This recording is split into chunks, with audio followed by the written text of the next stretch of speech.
Hello नमस्कार। आज है 20 दिसंबर 2024 और आज के करंट अफेयर्स में आप सभी का बहुत बहुत स्वागत है।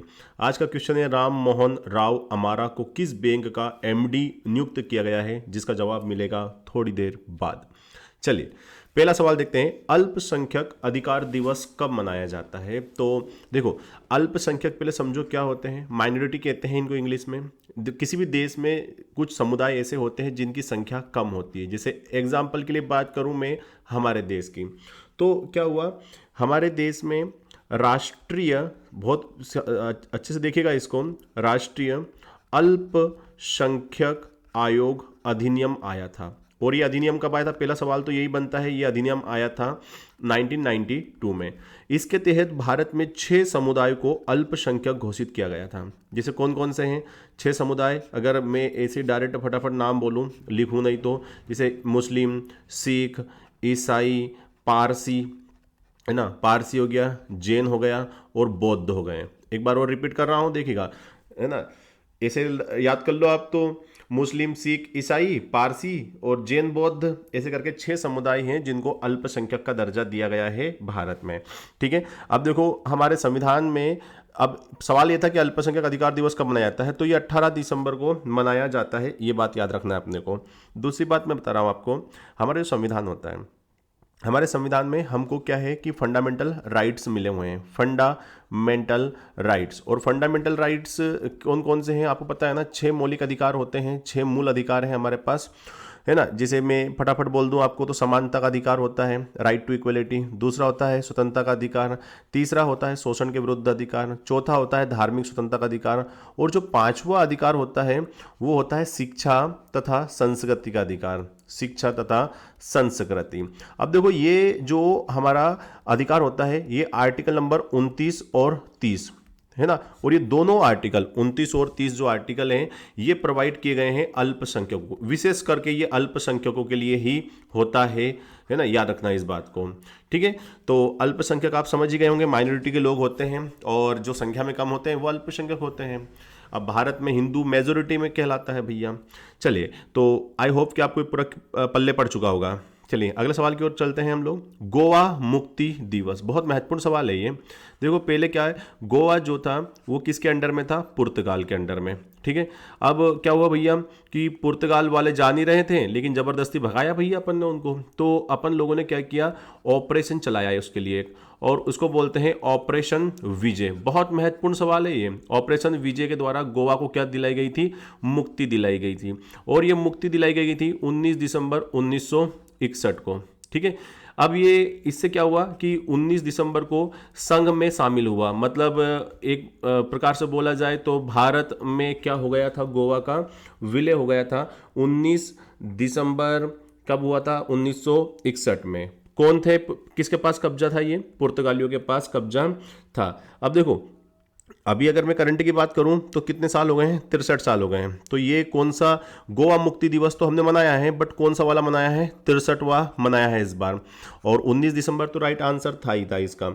अब देखो, गोवा राज्य कब बना, ये बहुत महत्वपूर्ण सवाल है। देखो, ये गोवा पहले यूटी की तरह एक देश मतलब हमारे उसमें हुआ करता था, बट 30 मई, बहुत महत्वपूर्ण सवाल है ये, 30 मई 1987 को गोवा को भारत का एक पूर्ण राज्य का दर्जा दिया गया है। गोवा से और क्या क्या सवाल बन सकते हैं, ध्यान से देखिए। गोवा जो है भारत का एरिया में सबसे छोटा राज्य है। सबसे छोटा राज्य होता है गोवा। ठीक है, और किस क्षेत्र में, याद रखना, एरिया के में। बट जब पॉपुलेशन की बारी आती है तो सिक्किम पहले नंबर पर आता है। दूसरी बात क्या याद करोगे, गोवा में गोवा के सीएम कौन है, याद है कि नहीं आपको, प्रमोद सावंत। प्रमोद सावंत जो है वर्तमान में गोवा के सीएम है। राजधानी क्या है गोवा की, वेरी गुड, बहुत शानदार, पणजी।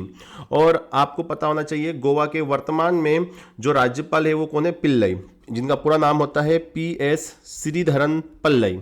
PS श्रीधरन पिल्लई जो है वो गोवा के वर्तमान में क्या है, राज्यपाल है। इस बात को भूलना बिल्कुल भी नहीं है। ठीक है, तो इतने सारे क्वेश्चन हैं गोवा से। और चलिए तीसरे सवाल की ओर प्रस्थान कर लेते हैं अब।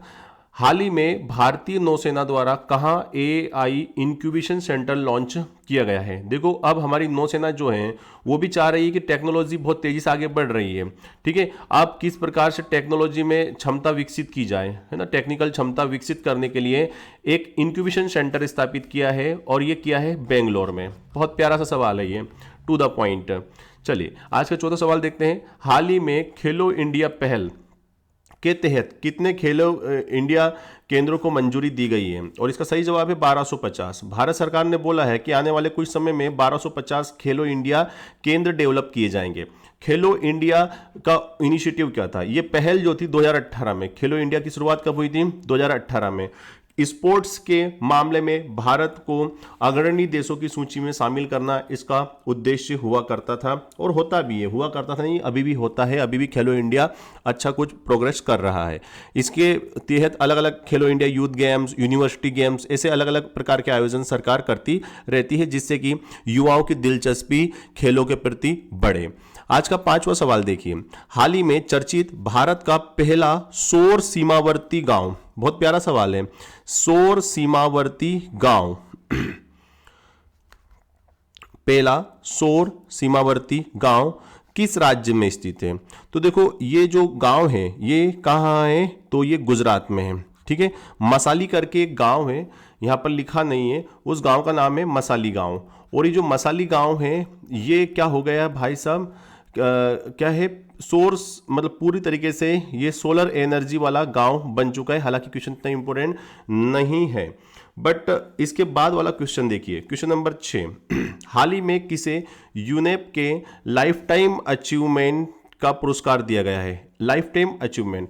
और देखो ये जितने भी लोग यहाँ पर लिखे हुए हैं, चाहे वो गैब्रियन पाल हो या माधव गडगिल हो या सोनिया गुजराल हो, यूएनएप आपसे सवाल है, आपको दो चीज बतानी है। एक तो यूनेप की स्थापना कब हुई थी, ये सवाल आपके ऊपर छोड़ रहा हूं मैं, और दूसरा यूनेप जो होता है उसका वर्तमान में प्रमुख कौन है, प्रमुख यूनाइटेड नेशन है ना, एनवायरमेंट प्रोग्राम का जो हेड है वो कौन है, ये आपको कमेंट करके बताना है, ठीक है। तो इसका सही जवाब क्या हो जाएगा, उपर्युक्त सभी, उपर्युक्त सभी इसका सही जवाब हो जाएगा, ठीक है। यूनेप के लाइफ टाइम अचीवमेंट अवार्ड 2024 से हमारे भारत के, अब इसमें से एक माधव गौडगिल, अब आप बोलोगे सर इनका चेहरा तो हमने देखा हुआ है, ये देखे देखे पहचाने लग रहे हैं। हाँ भैया, क्यों नहीं लगेंगे, क्योंकि इससे पहले इनको चैंपियन ऑफ द अर्थ पुरस्कार भी दिया गया है, चैंपियन ऑफ द अर्थ पुरस्कार भी इनको दिया गया है, और इनको यूनेप ने लाइफ टाइम अचीवमेंट 2024 का पुरस्कार भी दिया है, ठीक है। ये पर्यावरण प्रेमी हैं भारत के, ये बात याद रखिएगा।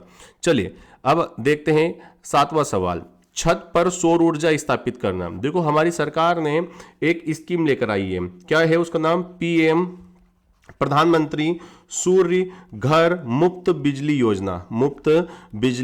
योजना। सरकार ये चाहती है कि प्रत्येक व्यक्ति अपने घर पर सोलर प्लांट लगाए, और इसके लिए सरकार 40% सब्सिडी भी देती है, 40% सब्सिडी मिलती है सरकार की तरफ से। क्यों कर रही सरकार ऐसा, जिससे कि एक क्लीन एनर्जी किसे कहते हैं, एक ऐसी एनर्जी जिससे कम से कम पर्यावरण को प्रदूषण नुकसान पहुंचे या प्रदूषण हो, पर्यावरण प्रदूषण हो, उसके लिए क्लीन एनर्जी शब्द का इस्तेमाल किया जाता है। और इसके लिए केंद्र सरकार 40% सब्सिडी देती है, जिससे बोलती है कि आप अपने घरों पर क्या लगाइए, सोलर प्लांट लगाइए, ठीक है। और अपनी जो दैनिक ऊर्जा की आवश्यकता है उसे यहां से आप पूरा कर लीजिए। और इस मामले में सबसे गुजरात जो है, गुजरात पहले नंबर पर है इस स्कीम में, सबसे ज्यादा सोलर प्लांट लगाने में गुजरात ने पूरे भारत में एक तरफा नाम कमा लिया है। 2024 की बात कर रहे हैं, दिसंबर की, ठीक है। अब यहां से एक सवाल और बन सकता है ना, ये तो चलो ठीक है कि ये जो अभी थोड़ी देर पहले अपन ने देखा ना, कौन सा गांव था सीमावर्ती वाला, मसाली गांव था, सवाल याद नहीं आ रहा है, छोड़ो चक्कर। 8वें सवाल की ओर चलते हैं। खो खो विश्व कप पता है आपको, खो खो विश्व कप पहली बार होने वाला है और 2025 में होने वाला है, और ऑब्वियस सी बात है कहां होने वाला है, हमारे भारत में होने वाला है। तो खो खो विश्व कप 2025 का ब्रांड एम्बेसडर किसे नियुक्त किया गया है, और इसका सही जवाब है सलमान खान को इस का ब्रांड एम्बेसडर बनाया गया है। 9वां सवाल देखते हैं। हाल ही में राम मोहन राव अमारा, है ना, जिनका चेहरा ये रहा, को किस बैंक का एमडी का मतलब होता है मैनेजिंग डायरेक्टर अर्थात प्रबंध निदेशक नियुक्त किया गया है? और इसका सही जवाब जो है वो SBI, state bank of India को इनको क्या बनाया गया है? एमडी बनाया गया है। आज का अंतिम और बहुत ही महत्वपूर्ण सवाल ये रहा, देखो हाल ही में किसे साहित्य अकादमी पुरस्कार 2024 से सम्मानित किया गया है? तो भारत सरकार क्या करती है? साहित्य अकेडमी अवार्ड दे रही है, और ये अवार्ड हम आज से नहीं बांट रहे हैं भैया, हम 1954 से बांट रहे हैं। सवाल क्या है? साहित्य अकादमी पुरस्कार की शुरुआत 1954 में हो गई थी। अब देखो इस बार का हिंदी की बात करें, ये अलग अलग भाषाओं में अच्छी अच्छी जो रचनाएं होती हैं उसके लिए दिया जाता है। हिंदी या फिर मैं बोलूं हिंदी का साहित्य अकेडमी अवार्ड किसे दिया गया है? तो वो दिया गया है गगन गिल को, इंग्लिश का स्टरीन को दिया गया है, और दीपक कुमार शर्मा को संस्कृत भाषा में अच्छा उम्दा कार्य करने के लिए ये पुरस्कार दिया गया है। और भी अलग अलग भाषाओं में पुरस्कार दिए गए हैं, मराठी के लिए भी दिए गए हैं, बट ये 3 तो सबसे महत्वपूर्ण है, और इसमें हिंदी सबसे महत्वपूर्ण होता है। बाकी तो हम इतनी 28 भाषा है उनके क्षेत्रों में दिया जाता है, नहीं याद कर सकते भैया इतना तो हम, बट हिंदी गगन गिल। अब देखो क्या है कि ये बहुत चर्चा में रहने वाला है, क्योंकि हिंदी से ही पूछा जाता है कि हिंदी का कैसे दिया गया है। तो इनकी एक रचना है, एक किताब लिखी थी उन्होंने, मैं जब तक आई बाहर, मैं जब तक आई बाहर, उस पुस्तक के लिए, ये जो इनकी बुक है या रचना है उसके लिए इनको इस बार का साहित्य अकेडमी अवार्ड दिया गया है। और इंग्लिश का दिया गया है स्टीरिन को।